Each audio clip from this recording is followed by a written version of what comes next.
Oi, gente, tudo bem? Meu nome é Isabel, eu sou do terceiro semestre de História do UNB. Eu faço parte do projeto SOS Enem e hoje eu vim falar com vocês sobre grandes navegações.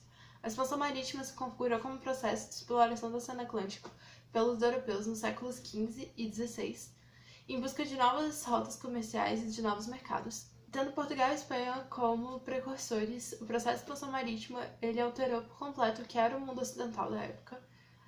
Primeiramente pela descoberta de novos territórios que vão depois possibilitar a consolidação do sistema colonial, a partir também da consolidação do mercantilismo como modelo econômico e a mudança do eixo comercial do Atlântico para o Mediterrâneo foram as principais consequências desse processo. Ok, agora a gente vai entender um pouquinho das motivações do que aconteceu, do que estava acontecendo para que o século XV fosse o palco desses acontecimentos.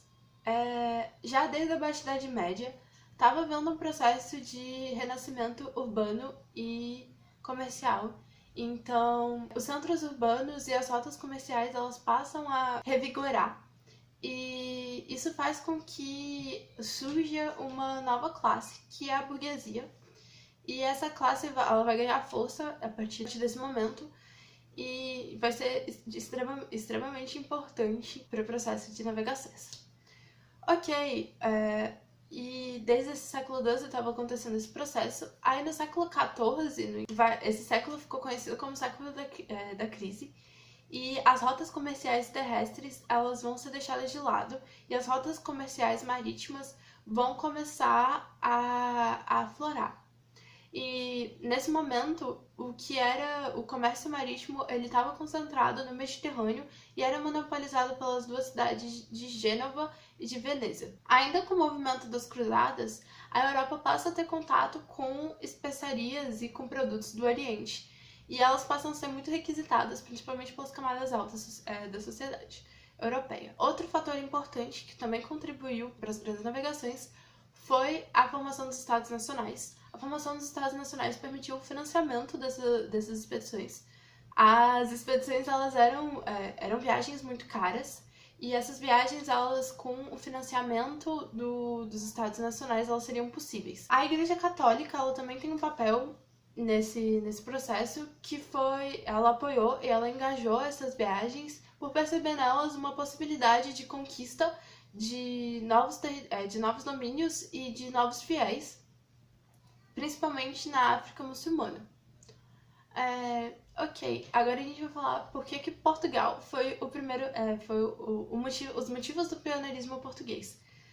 Portugal foi o primeiro país a conseguir consolidar e se lançar nesse empreendimento de expedições marítimas. E isso vai se dar por três motivos, basicamente, que foi a formação da monarquia muito precoce, do Estado Nacional muito precoce. Já em 1139, Portugal já é um Estado nacional e poucas décadas depois já há a consolidação do território. Então, isso permitiu que isso permitiu que Portugal tivesse uma estabilidade tanto política quanto territorial muito cedo e com isso fosse possível se empreender em projetos de longo prazo. Outro fator importante que também contribuiu para esse pioneirismo foi a questão territorial. Portugal era um importante entreposto já nas navegações para o comércio do Mediterrâneo. O território português ele tem tanta saída para o Mediterrâneo quanto para o Atlântico. Isso é muito bom. Um outro fator significativo foi a Revolução de Aves. Com a ascensão da dinastia de Aves no poder, em 1385, há uma aproximação da burguesia que buscava a expansão do comércio. Isso faz com que comece a se pensar meios para poder fazer isso. E nesse contexto vai surgir, inclusive, a Escola de Sagres. Essa região de Sagres era um importante entreposto comercial e sempre havia muitos mercadores.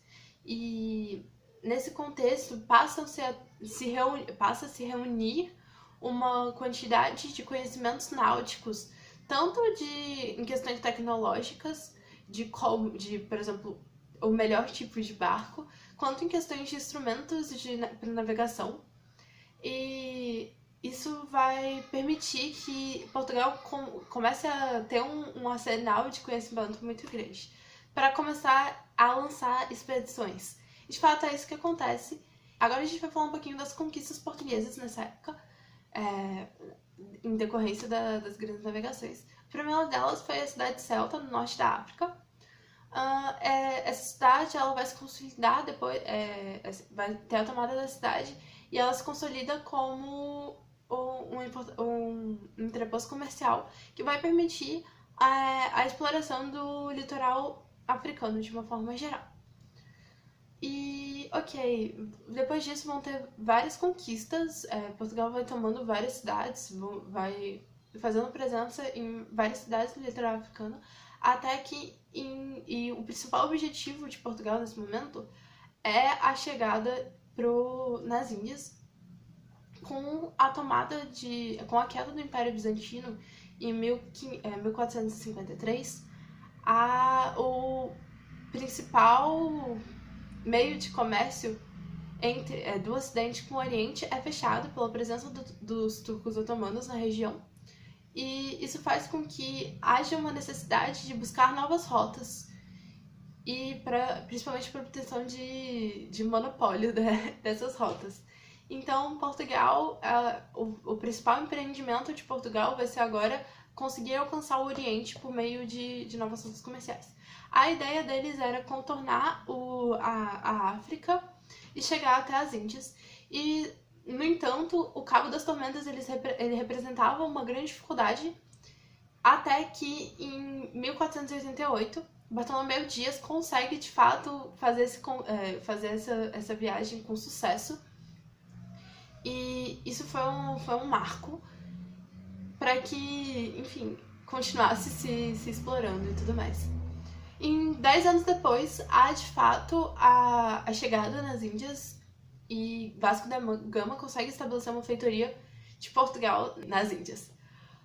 E, depois disso, em 1500, Pedro Álvares Cabral chega no Brasil também, ainda com Portugal ainda estava tentando seguir o mesmo discurso de vamos aqui tentar chegar nas Índias. No entanto, já havia conhecimento de que existiriam terras novas na direção do Ocidente. Então, é isso. Agora a gente vai falar sobre a Espanha. A Espanha ela foi o segundo país a se lançar nas expedições. Isso porque anteriormente ela estava sofrendo com próprios processos de unificação interna e de questões territoriais. Então, só em 1492 ela vai conseguir de fato se livrar da presença moura na região e se consolidar tanto politicamente como territorialmente. E nesse mesmo ano ela acaba financiando a viagem de Cristóvão Colombo. Cristóvão Colombo ele queria provar o ponto de que seria possível contornar a Terra e chegar até as Índias. E ele partia do princípio de que a Terra seria redonda e tudo mais. No entanto, ele acaba esbarrando, ele acaba chegando no continente americano, e esse foi um marco importante que vai definir também as políticas que seriam tomadas a seguir nesse processo de navegações. Inclusive, logo depois desse acontecimento, prevendo que poderia haver conflitos entre os países da Península Ibérica, os reis da Espanha procuram um papa para que se estabeleça um acordo territorial. E esse acordo vai definir que se trace uma linha a 100 léguas de Cabo Verde, a 100 léguas a oeste de Cabo Verde, dividindo o mundo entre Portugal e Espanha. No entanto, Portugal não aceita esse tratado. Isso foi e só no ano seguinte, em 1494, é que eles de fato assinam esse tratado, que é o Tratado de Tordesilhas, que muda essa distância para 327 léguas a oeste de Cabo Verde, para ser tratado essa linha. E, ok, esse tratado, no entanto, ele só vai ser reconhecido pelos dois países. Os outros países europeus, eles não reconhecem esse tratado, porque eles achavam um pouco injusto a divisão ser feita somente para Portugal e para Espanha. A França, a Inglaterra e a Holanda, eles também vão se lançar nesse processo de expansão marítima, mas eles se lançam bem tardiamente. A França e a Inglaterra, elas ainda estavam sofrendo com o processo de... Elas ainda estavam sofrendo com a Guerra dos 100 Anos, com as consequências da Guerra dos 100 Anos, elas ficaram muito enfraquecidas.